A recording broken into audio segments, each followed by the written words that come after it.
Number সিস্টেমে সাধারণত base ব্যবহার করা হয় কয়টা? 8টা। এবং এই 8টা কি কি? 0, 1, 2, 3, 4, 5, 6, 7। এবং এখানে কোনো সংখ্যাকে লেখার ক্ষেত্রে দেখো আমরা আগের মতোই সংখ্যাগুলো লিখতে পারি 0, 1, 2, 3, 4, 5, 6, 7। তারপর কিন্তু আর 8 আসবে না, এরপর আবার আসবে 1, 0, তার মানে 1, 1, 1, 2, 1, 3, 1, 4, 1, 5, 1, 6, 1, 7 আর কিন্তু নাই। এখন এই যে আমরা ক্রমান্বয়ের সংখ্যা লিখতেছি, কারণ আমাদের 7-এর পরে এখানে একটা বিখ্যাত, তবে এখানে স্থানীয় মান বের করার জন্য কি করতে হবে তুমি জানোই। ধরো একটা সংখ্যা আমি এরকম লিখলাম 1, 2, এটা হচ্ছে অক্টাল পদ্ধতিতে, তাহলে এটাকে বলা হয় অক্টাল রেডিক্স পয়েন্ট। তাহলে 2, 8 এটা হচ্ছে পূর্ণ অংশ। তো পূর্ণ অংশের ক্ষেত্রে প্রথমটার জন্য 8 ইন্টু বেজ হচ্ছে 8 পাওয়ার 0, তাহলে 2 ইন্টু 8-এর উপরে পাওয়ার হবে কত? 1। তাহলে এই যে মানটা আমরা বের করব, এটা হচ্ছে এইটার নিজস্ব মান 8, আর এটার জন্য হচ্ছে 16। এখন খেয়াল করো, পয়েন্ট আমি যদি দশমিক অংশের জন্য বের করতে যাই 0.12 এর জন্য, তাহলে আমার যেহেতু এইদিকে লেস্ট সিগনিফিকেন্ট ডিজিট, তাহলে 1 এর সাথে গুণ হবে 8-এর উপরে পাওয়ার ইনভার্স 1, 2-র সাথে গুণ হবে 8 ইনভার্স পাওয়ার 2।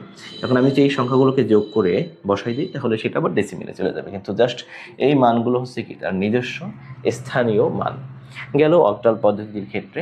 তো এখন অক্টাল পদ্ধতিতে একটা বিখ্যাত প্রশ্ন আসে যে তোমার ধরো এখানে খেয়াল করো 7, তার উপরে পাওয়ার বেস, বা অনেক সময় এইভাবেও আমরা যে জানি যে ধরো আমার কাছে একটা সংখ্যা হচ্ছে 7, এটা অক্টাল পদ্ধতিতে, আর একটা সংখ্যা হচ্ছে 1, এটাও অক্টাল পদ্ধতিতে। আমি যদি যোগ করি, যোগ সমান হবে 10।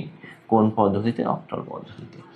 এই বিষয়টা দিয়ে অনেক সময় বলা হয় যে এটা কিভাবে সম্ভব। খেয়াল করো, আমরা যখন 7 পর্যন্ত ডিজিট নেই, 7-এর পরে তার অক্টাল পদ্ধতিতে আর অন্য কোনো নাম্বার থাকে না। এর জন্য সাথে সাথে যখন আমরা 1 যোগ করি, তখন সেটাকে অক্টাল পদ্ধতিতে 8 না লিখে আমাকে লিখতে হবে কত?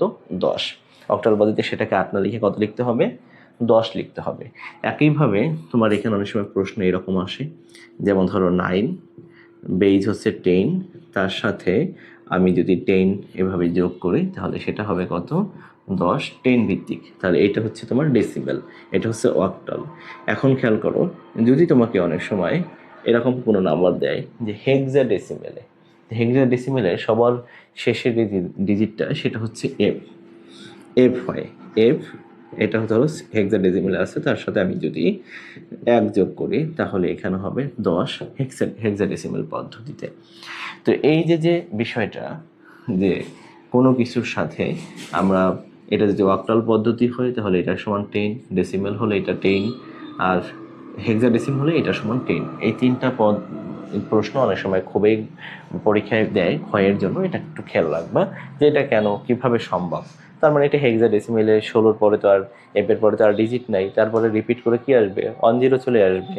এবং কি অক্টাল পদ্ধতিতে একই 10 চলে আসবে। ডেসিমেলে 9-এর পরে ডিজিট নেই, তাহলে আরও 1 যোগ করলে কত লিখবো? 10 বা 10 লিখবো। তো এই ছিল আমাদের অক্টাল নাম্বার সিস্টেম মোটামুটি। এরপরে আমাদের হেক্সাডেসিমেল নাম্বার সিস্টেম, এবং হেক্সাডেসিমেল নাম্বার সিস্টেমের সাথেই আমরা বাকি সবগুলো নাম্বার একটু কম্পেয়ার করে লেখার চেষ্টা করব।